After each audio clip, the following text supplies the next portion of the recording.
What's going on, guys? I guess this is Tyler's Corner.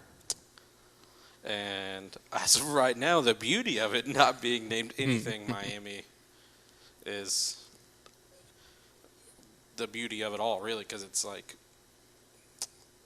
here we are. But we're going to, this one is probably going to be shorter, just because it felt like the writing was on the wall from the jump. But,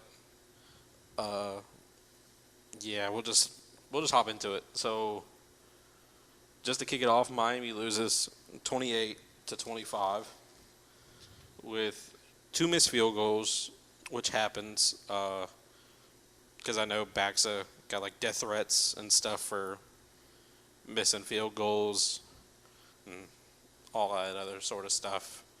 But I mean, second one writing was on the wall. It just felt like we weren't going to win because we jumped out to such a terrible start. And I think it was 17-0 before we ever scored, or it was 14-0 at least. Yeah, and then you put a kick on the board. Yeah, it was not good. We're not gonna do like a drive breakdown like we did against Florida. I didn't necessarily get to watch the game because of the whole new network. The whole ACC network thing. I know a lot of people had a lot of problems with that. So I just watched I watched the highlights after because I knew Tyler was watching it on his laptop. So I started watching the highlights after the game, and it was hard to watch. It was very – and I texted Tyler. I was like, I don't know how you watched this game. Yeah, it was rough, man. The Florida game was rough, but the whole game of Florida was just like we were always playing below par in Florida game. Yeah. Where, like, this game, it was like glimpses. You'd get really good drives on offense, and then it would just dwindle into nothing. It just fell apart. Yeah. But I'm really going to save that for – we're probably going to make another video. So we'll have that one. Just stay on the lookout for that one. Is going to be kind of just an address to what is going on right now in Miami. But just we're going to talk about this game solely. So just to kick it off, just some good stats for Miami. Jared Williams goes 30 for 39 with 309 yards, 2 touchdowns, and no interceptions. No interceptions. Yeah, I think he played phenomenal. Yeah. But you know what else? I know we're talking about Jared specifically, but the changes in the depth chart to the O-line. Yeah. It was beautiful. Because they moved Ja'Kai Clark, who is a center. He's a true freshman. They move him to right guard. He got recruited as a center.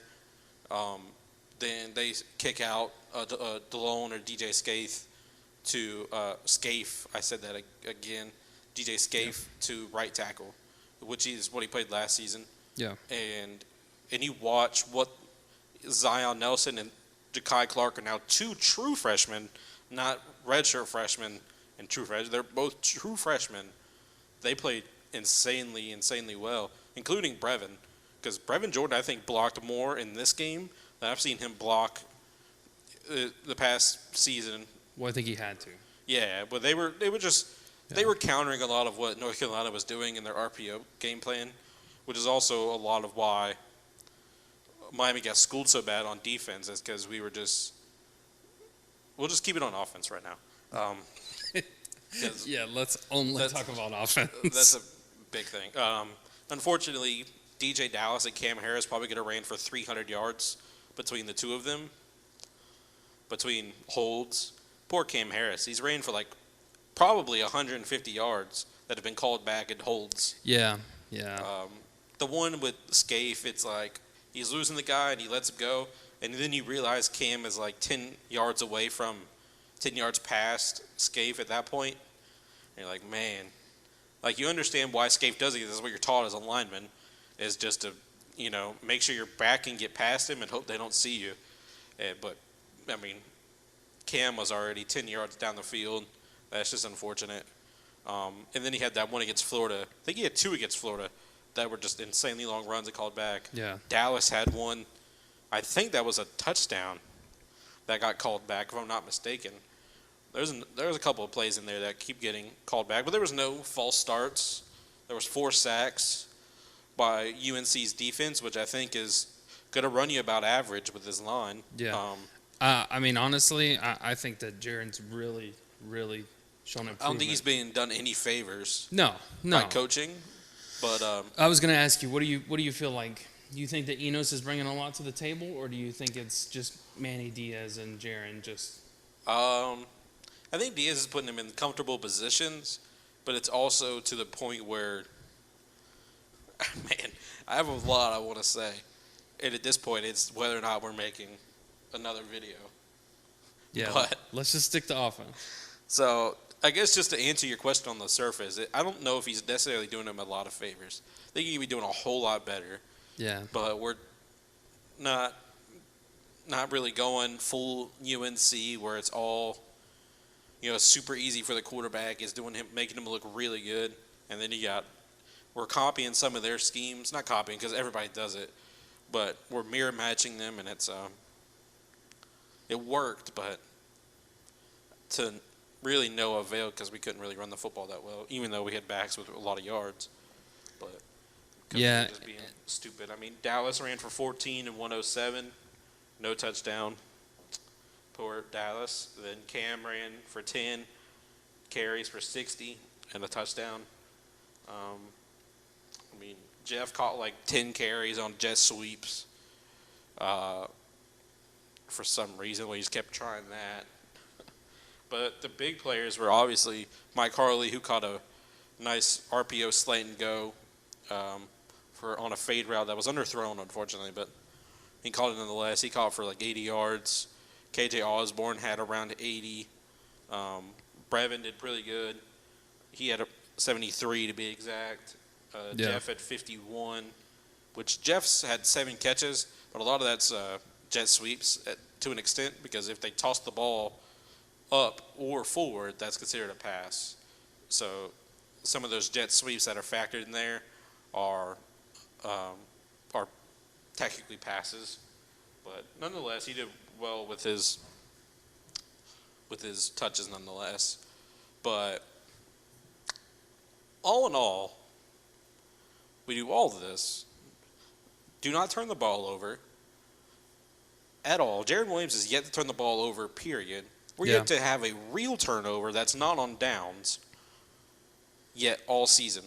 Yeah. We haven't lost a fumble. We haven't thrown an interception. And this is where we sit. Yeah, and here's what Dan Eno said on Jaren. He said, I thought Jaren made a lot of improvement, completing 30 of 39 for 309 yards, 2 touchdowns, a nearly 77% accuracy rate. He says, for the last 2 weeks, there were certain things we asked him to focus on. One thing was just pre-snap, the whole operation, making it more smooth.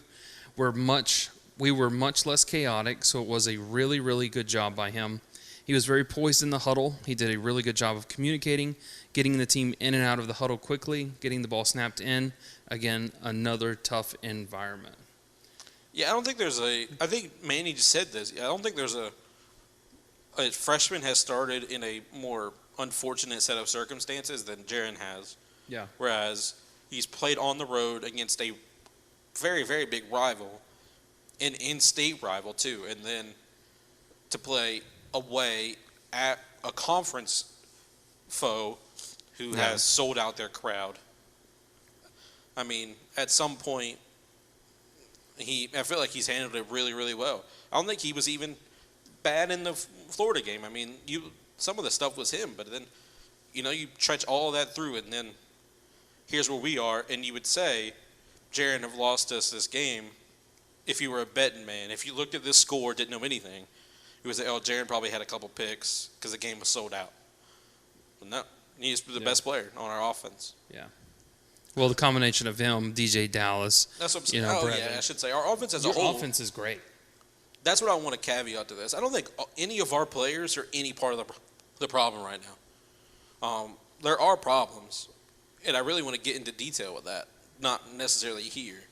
Yeah. But there's a lot of problems with, I think, some of the schemes and the coaching that we're doing right now.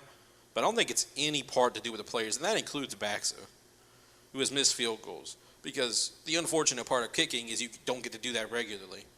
If you throw an interception as a quarterback, you can come out there and do easy passes to kind of get your groove back. Yeah. But as kicking, it's all on pressure. Yeah. Like if you miss, you get nothing, and that's a lot of pressure to have as a kicker. And I don't know if there's really a way to bounce back from that unless you just. Well, especially too, you got to look at the situation. It was fourth quarter with what, 20 seconds left? Well, the last one I understand because he had an extra point block too. Yeah. That's not on him But I necessarily. mean, as far as pressure, yeah, to tie the game, fourth quarter, what, Yeah. like 20 seconds left? yeah. That's what I'm saying. You got to remember, Essentially, these are kids. that one seems like the writing was on the wall at that point. Yeah. Because it was like, yeah, he's in his head. Like, he's got to be. Yeah. And, At the end of the day, they're kids. yeah, true. I mean, they're younger than both of us. True, yeah. So, I mean, I've never been in a situation of that much pressure in my entire life. You know, to have the entire game riding on me. Because the first field goal he hit was like 50 yards. Yeah. And then the second one, he missed or got blocked. What happened? It was another one inside Something the red about zone. it, they thought it hit somebody's helmet or something, but it curved off to the left. Manny said it got deflected. Yeah. And he said, that was all about trajectory. He said, sometimes he compared it to golf, where sometimes you're not trying to just crush it. You're trying to guide your club and make sure the ball goes where you want it to go. He said, and that sometimes you don't wind up hitting it as far or as powerful as you would like, and that ultimately was what happened with Baxa. He just didn't get his trajectory right, and that sucks. Yeah, I mean, honestly, so watching the condensed version of the game, ACC posts on YouTube. The condensed version is like 20 minutes long. Yeah, it shows all the important drives. I thought Miami's offense did great. I thought some of the passes that Jaren was making in some double coverage situations were incredible. Yeah, because that definitely was not what he was doing against Florida. No. There was definitely, you could watch, there's a guy I watch routinely that does, he calls it from the perch, and he's a quarterback guru, I guess, and he breaks down every game from Miami for one of Miami's, I guess, like a magazine or website that covers Miami.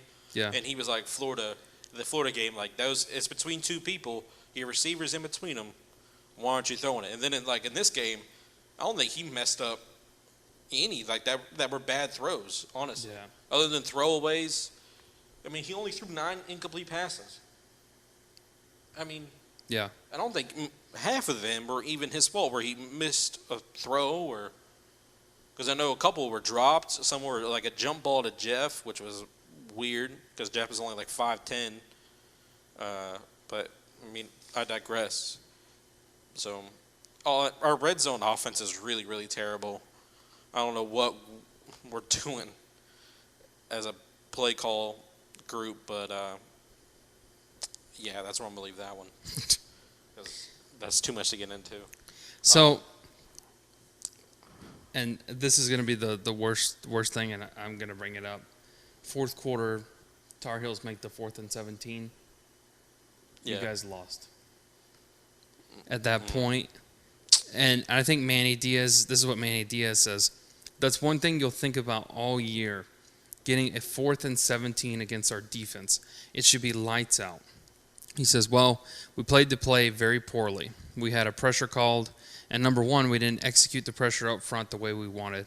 It was a pressure that sacked the quarterback earlier in the game. And then from a coverage standpoint, the way we're designed to match up on the routes, we didn't match up on the routes very well. The time that the quarterback had to throw the football contributed to it was one of those where on all levels, we didn't play the play very well. And this is where we come into, and I know Tyler's going to get into this more, I just want to touch briefly on it, this is the worst I've seen Miami's defense in a while. Yeah. I don't know how else to elaborate on that. And I don't know, did you watch Baker's conference? No, I don't want. You should watch it. From them. You should watch it. I'm not watching anything from him.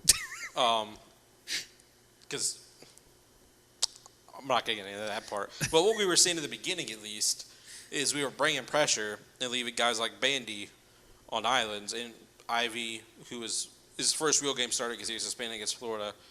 Yeah. Bandy's on a guy that's 6'2". Bandy's 5'9". I mean, you run a little slant in front of Bandy, he's overcompensating, trying to make sure he can get his arm around the guy and knock this ball out.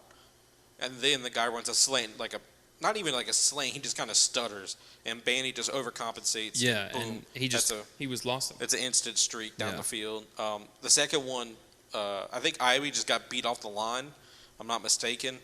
Then the ultimate touchdown to win the game was just a beautiful, beautiful throw. Terrible play call on that one. I think that was the gist of the night. We were calling plays on defense that essentially left us in terrible positions to where the guys made a split-second decision, which you have to make in football. And, I mean, it just ultimately, North Carolina every time called our bluff like they did on 4th and 17. We're bringing pressure from the weak side on the short side of the field. We're leaving Bandy and Al Blades and Gervin Hall to play against like 4 receivers. Yeah. And then they're converting 4th and 17, which before that play was a fumble and we got it back. I don't know what they saw that wasn't our ball, because the quarterback, I don't know if you ever saw that play, because Howell fumbles it, I'm pretty sure it's really, really close. Is it when he it's the they play do like the side lateral behind the line of scrimmage? No, he just gets sacked. That's a different one. Because on first down, Oh, it was a strip. Technically, yeah. Yeah. Yeah. A strip sack. But he didn't. It wasn't a fumble, whatever. It's supposed to be our ball at the end of the game. And we call a terrible play. We're blitzing like 4 guys off the weak side of this play. You know what's funny about that? Blake Baker says the bottom line is we didn't execute the call. That's just coach speak at this point, man. And his second line, said the same thing. Second line, I don't want to go into specifics of it as far as who was supposed to do what, but we watched it as a defense last night, and if we execute the call, it probably ends a little bit differently, but that's part of it, and that's part of coaching. If we're a Miami fan, that sounds a lot like Mark Richt. Mark Richt's offense was terrible, and he would just say, our guys aren't executing enough. They're running wide open. It's like, well, yeah. If you're Peyton Manning, you can make that throw. But we don't have anybody on our team last season that can throw that ball, including why we have a quarterback who was barely even on that team last season starting right now. Yeah, and I was actually reading on him because I'm wondering what his headspace is, but it says that he's actually like – Jaron? No, Nkosi. Oh, yeah, because he apparently didn't show up at practice yesterday. But they're saying that he's actually very for Jaron. He's helping him. But yeah, I guess this is the quarterback situation that had to happen if you were looking out 2 months ago, where you would say, what's the situation that happens where none of our quarterbacks transfer? One, Tate plays second string, and he just enjoys the moment because he's been to one school already. And then you have Nkosi, who just has to deal with the fact that maybe he just isn't good enough and just enjoys Miami, which happens. And, he's staying for the moment at least, and I think that's what you need, because if Darren gets hurt, what are we doing now? But I guess the scary thing is we want to keep this short. The only thing that I'm thinking is, okay, we've got a game against Bethune. It's not really something that we can really talk about. It's a tune-up game. But my thing is, with the defense, the way they played, and most of those guys are seniors. Yeah. With the offense looking the way it is, we have a lot of freshmen, and they're just going to build up. Yeah, for sure. And next year, we have a chance for Miami's offense to be incredible. For sure. Mm-hmm. But what about the defense? And the thing that's hitting me right now, and I heard Manny talk about it a little bit, but you're 0-2, you lose to the Gators, you lose to the Tar Heels. What does that do for a recruit? Well, we haven't seen the effects of that yet, because at the end of the day, you got kids that are essentially buying into 7-6 Miami from last season. Right. But as we see, they're not anywhere. I mean, I've looked at the schedule, which I don't know if you have it, but yeah, I've got it mostly memorized. Yeah. So we play 5 straight home games, and if we win out the rest of these games, we could still make it to the Coastal, win the Coastal and win the championship. Yeah. Or win the Coastal Championship and then play Clemson. But at the end of the day, man, it's not looking great. Honestly, at this point, I think playing Clemson would hurt us more than help us. No, I don't think it would. You don't think it'll hurt us? No, I think it's a perfect gauge of where we're at, depth-wise and everything. I think depending on the season, if Miami has a terrible season, if Miami loses to Florida State. If anybody loses to Florida State. But I'm serious, though. If Miami loses to Florida State, it's. Because you're always going to get the worst of Florida State. It might end up being Andrew's corner, and we'll have to talk about the Dolphins or something. Talk. By the way, I recorded this video Monday. Andrew wasn't here. I did it by myself. I was on like a 40-minute roll, and I was still going. I looked down, and one of my this one specifically, had went dead like 15 minutes into it. So I was talking for about 30 minutes with no audio. And it was a very raw emotion that I was feeling. Do I necessarily think it's as grim as what I was saying on Monday? No, but we're about to get into that. Not in this video, but we'll get into it in another video. But it's not. There's a lot to be optimistic about with this team, and there's a lot to be angry about. Yeah. Well, I think the thing is, though, is you can't go into this team. This team is a team that's going to be built on. You know, this is not prehistoric Miami. This is not the Miami from yesteryear. Yeah. And with this team, you can't look at the yesteryear Miami. You have to look at because there's a lot of fans that are really, really mad about that we're starting 0-2. I mean, I'm not angry. I'm just it's like, man, we could have won both of those games, but it ultimately would have done nothing if we went 11-0 because we still are going to lose to Clemson. But I mean, that's the issue though, is the fact that you lost to Florida by 4 and you lose to the Tar Heels by 3. And you've had multiple plays in both games where Miami should have won. True. And I think that's what makes it so hard. And Miami hasn't been this bad in 30 years. On defense, they haven't been this bad in a while. Well, no, I mean starting 0-2. It's been over 30 years. Yeah, since 1978. So, which is the year before Howard Schnellenberger got there. Schnellenberger got there at 79. So that's the start of our championship runs. So you're talking about we're getting stats right now that are as bad as before we were even good, or at the verge of even being good. Yeah, and or had the people when we started getting good. So it's like it looks really grim for Miami fans, but it's not that bad. I don't think we're not a good team, but we could be a good team if some things change. Stay tuned for that. But yeah, I mean that's my biggest thing is you look at the 2018 Miami's defense and then you look at the stats. I was looking at the stats. We talked about this earlier, me and Tyler. Mm-hmm. Miami is the only team nationally with 3 plays allowed over 60 yards on defense. How long has it been since Miami's been ranked that low on pass defense? Oh, I mean that was probably Al Golden era. We were really terrible on defense during that era. Oh, really? Yeah, because we played a really terrible style of defense. I said that on Monday. And, okay. In our new video, we're going to talk about. Tyler's going to get in on that. In our other video that we'll probably have linked, somewhere in this video, we'll talk about just I'm just going to spew Miami facts. Andrew may not even be here for that video. We'll figure it out.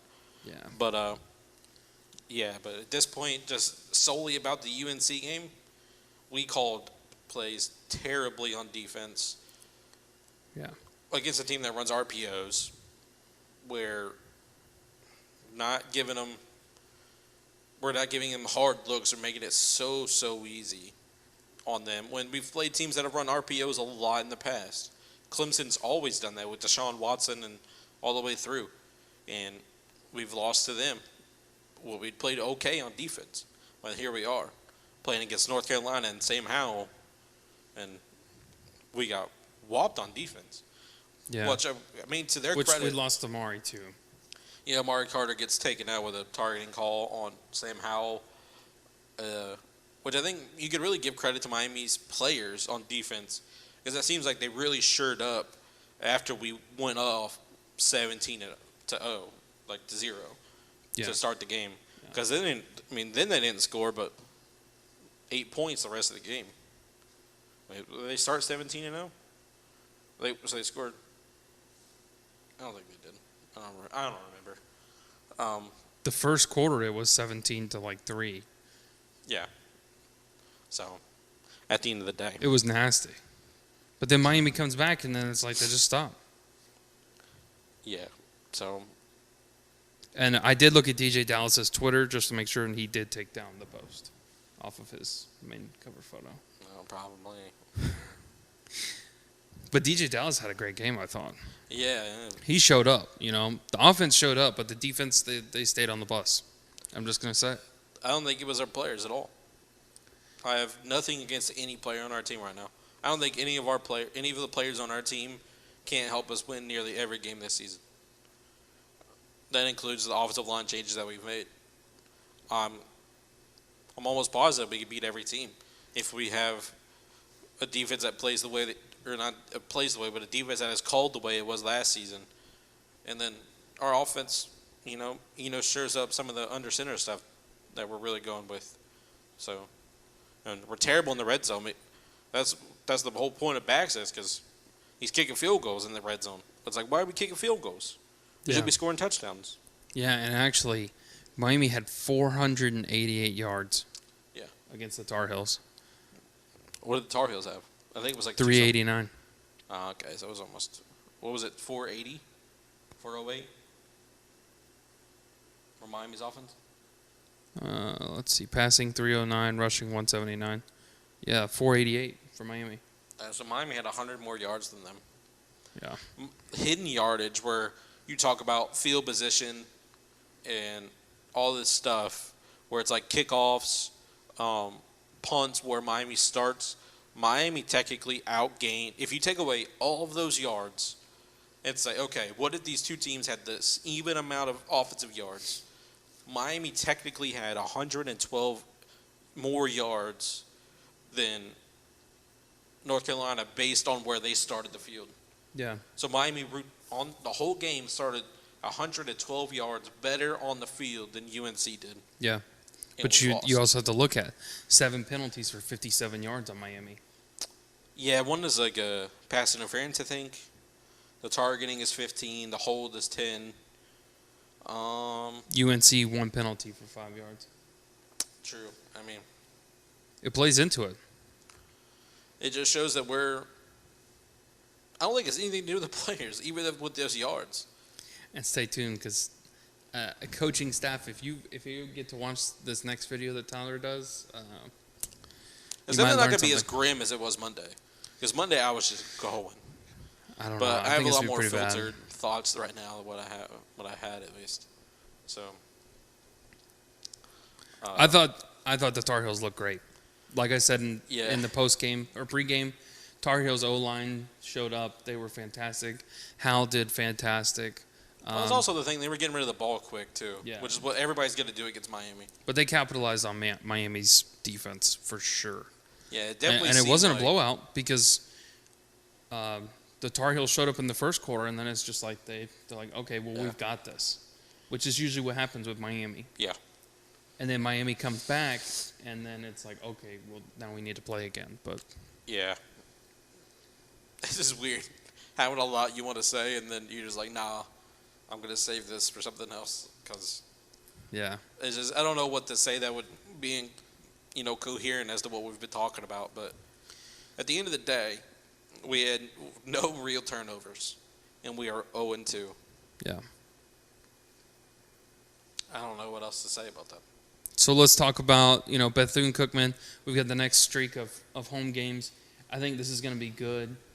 Manny's requested that the fans pack out the stadium, show your love, show your support. Yeah. I think it's going to be really good for Miami's pride. Coming back to home, 2 away games against really good teams, it's hard on your ego. It's hard on your pride. Yeah, I think it's Miami's definitely always been a better team at home. Yeah. Just because I feel like every team, to a sense, is better at home. But your stadium's massive, to be fair. Yeah, but it's also to the point where we're not only better at home, we are terrible on the road. Yeah. And we have been for a couple of years. And, it's just, I don't know what it is. Miami players play way, way, way, way, way better at home. And we got 5 straight games of being at home. I think this is where you're going to see the momentum come back. Yeah. The 5 home games, I think Miami's momentum is going to come back. They're going to start getting their strides back. Yeah. And you're going to see a great Miami team. Well, this is where your depth really needs to get the playing time. Where the second half, you just play all your backup players. Yeah. Because that's really what's hurting you right now is you've got these young kids that are playing in really terrible situations. I mean, because you're playing Florida, who is a rival, and then you got to play away against a conference foe in a sold-out stadium. So at the end of the day, you got to have him ready, your backups ready to play when the starters can't.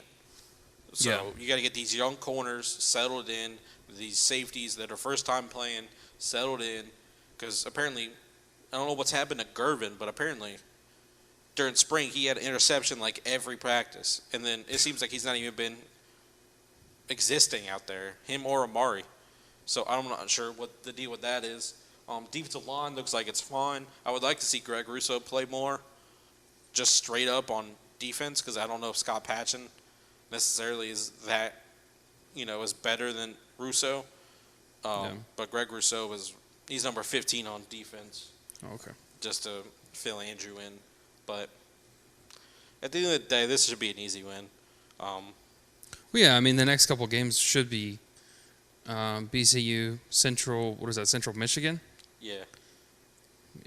Virginia Tech. I haven't even looked at Virginia Tech this year yet. Yeah, Virginia Tech, Georgia Tech. Yeah. So I did read something interesting, which we're about to wrap up on this one. I think I want to save some of the juicy stuff for Tyler to talk about. But I did read in the spring that Manny Diaz got all the players up at like real early. And they ran the stadium. Yeah. While the Duke game played from last year. Yeah. Yeah. They said that Miami fans paid their good hard-earned money to sit in the top section, which is the worst section in the stadium. Yeah. They sit in the top section to watch us lose the way we did against Duke. Where I'm not sure. I don't think we scored a touchdown. I was at that Duke game, and it was like pouring down rain. All you Daniel Jones fans, you can watch that freaking game because he was terrible. But, they ran up and down the bleachers, and then he made them sit and watch the entire game on the Jumbotrons. And that's what I'm saying. Like, I definitely think Manny gets it. And I also think part of the problem, really, is he's changing the culture. He's changing everything about Miami. And it's hard to buy into it when you're 0-2, where you got somebody like Mac Brown changing the culture of North Carolina, and they've started up 2-0. So you instantly buy in and say, yeah, I'm going, whatever this coach tells me, I'm doing exactly that. Whereas, you start 0-2, maybe you got players that think they know what they're talking about and think they know what they're doing, and then may spiral out of control, which is the race you run when you're a first-time head coach. I mean, shoot, Jimmy Johnson only won like 7 games his first season.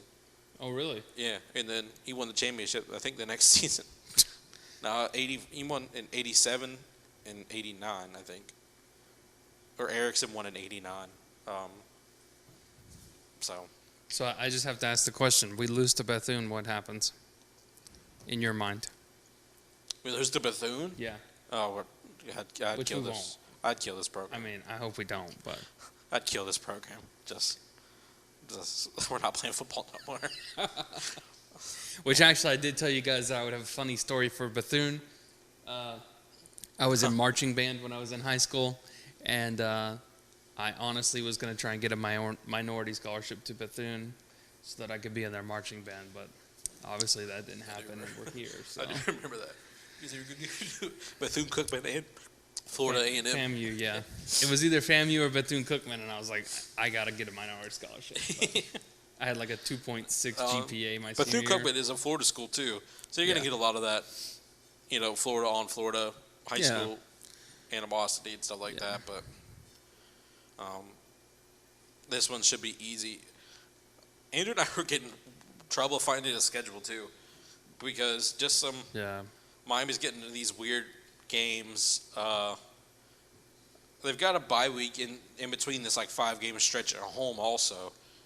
So yeah, that's why I try to do. I would have uploaded the one on Monday, but my audio cut out not halfway through, like a quarter of the way into it. So we didn't have that, but the video is going to come nonetheless because it would say the same exact things. Yeah, you're going to get a taste of that. And I think once he gets the ball rolling, he's going to get back into that. So I guess that's about all I have for that game. I mean, we talked a lot more than I really wanted to about the game. Yeah. Just because I didn't see anything as being any relevance as what I would assume would happen the rest of the season.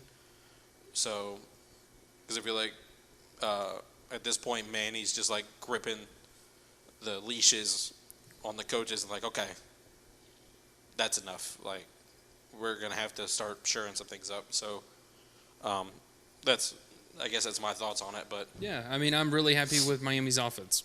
I'm liking the changes that they're making to the depth chart, and I think going forward that it's only can go up from here as far as offensively. Yeah, well. But it did do a lot better with this new offensive line group and everything. But yeah. But if you guys enjoyed the video, leave a like. Let us know in the comments what you think. Yeah. Follow me on Twitter, Instagram. I think that's about all I got at the moment. And if you guys disliked the video, just go ahead and tap dislike twice. That lets us know that you double disliked it. Double disliked it. And that's how you do that. But yeah, if you guys want to chat with us again, if you have anything to say that's nice, or if you want to say mean stuff to Tyler, you can, I guess, as you've already done. But so yeah, I think honestly that's it. That's all I got to say about it. So it's just a very unemphatic go Canes at this point. But thanks for watching the video, for real. Yeah, thanks guys. I like when you guys like people watching it at least, no matter what's happening. So it's just I doubt this one's gonna have an intro or anything. You're just gonna start very somberly. Yeah, it's gonna be raw. Just to let you guys know what's really happening. So thanks for watching, and catch you guys in the next video. Peace.